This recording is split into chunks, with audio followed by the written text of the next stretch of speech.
ప్రభుత్వ ఉద్యోగాల నియామకాలు యాక్ట్ నెంబర్ 2లోని సెక్షన్ 4 నిబంధనలు అనుసరించి జరుగుతూ ఉన్నాయి. దాని ప్రకారం public service commission, college service commission ప్రభుత్వం ఏర్పాటు చేసిన సెలక్షన్ కమిటీ ఎంప్లాయ్మెంట్ ఎక్స్చేంజ్ లేదా దినపత్రిక, రేడియో, టెలివిజన్ ద్వారా ప్రకటించిన ఉద్యోగ ప్రకటనల ద్వారా మాత్రమే అవసరమైన అర్హతలు కలిగిన అభ్యర్థుల ఎంపిక జరుగుతుంటుంది. ఈ నిబంధనలకు కారుణ్య నియామకాలు మరియు తీవ్రవాదుల హింసలో మరణించిన వారి కుటుంబాల వారసుల నియామకాలకు మినహాయింపులు ఉన్నాయి.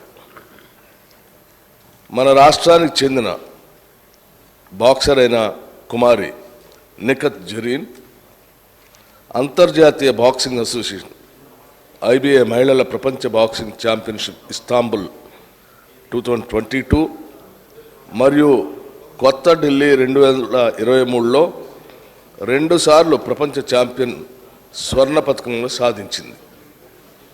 ఇది కాక ఆమె 11 అంతర్జాతీయ, 7 జాతీయ పతకములను మరియు 3 పర్యాయంలో ఉత్తమ బాక్సర్ అవార్డులు సాధించింది.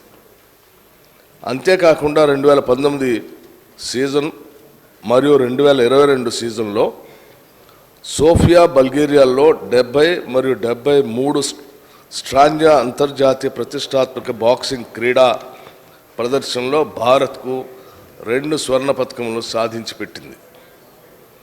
ఆమె ప్రపంచ ర్యాంకింగ్ నెంబర్ 1 2022 మరియు ఇండియా ర్యాంకింగ్ నెంబర్ 1గా ఉండి తదుపరి ప్యారిస్ ఒలింపిక్స్ 2024 కోసం ఒలింపిక్స్ పోడియం ఉత్తమ స్థానం కింద టాప్ స్కీమ్ అథ్లెట్ల జాబితాలో చేర్చబడింది. ఆమె తెలంగాణ నుండి ప్రథమ మహిళా బాక్సర్ కూడా. ఆమె తెలంగాణ క్రీడల అథారిటీ హైదరాబాద్ చరిత్రలో ఒక మైలురాయిని సాధించి పెట్టింది ఈ రాష్ట్రానికి సంబంధించి. అలాగే శ్రీ మహమ్మద్ సిరాజ్ క్రికెట్ ఆటగాడు ప్రపంచవ్యాప్తంగా అనేక ప్రతిష్టాత్మక మ్యాచ్ల్లో భారత్కు ప్రాతినిధ్యం వహిస్తూ ఉన్నారు. వీటిలో ప్రపంచ టెస్ట్ ఛాంపియన్షిప్ ఫైనల్స్ 2021 మరియు 2023, వన్డే ఇంటర్నేషనల్ ప్రపంచ కప్ ఫైనల్స్ 2023 చేరి ఉన్నాయి. ఇటీవల అమెరికా మరియు వెస్టిండీస్లో జరిగిన T20 ప్రపంచ కప్ 2024లో 13 సంవత్సరాల తర్వాత భారత్ ప్రపంచ కప్పు సాధించింది.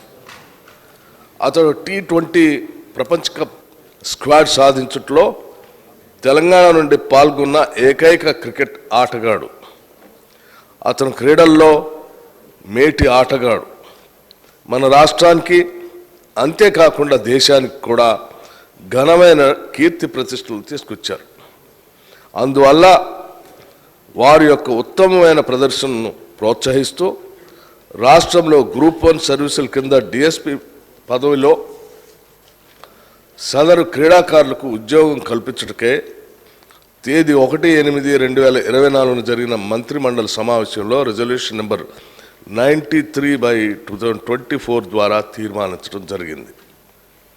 అయితే వీరిని స్పోర్ట్స్ కోటాలో నేరుగా నియమించడానికి ప్రస్తుత చట్టంలో నిబంధనలు లేనందువలన వారి నియామకానికి వీలు కల్పించే విధంగా 1994లోని 2వ చట్టంలోని 4వ విభాగానికి సవరణ కోసం ముసాయిదా బిల్లును రూపొందించి శాసనంగా చేయాలని దీన్ని ప్రవేశపెడుతున్నాం.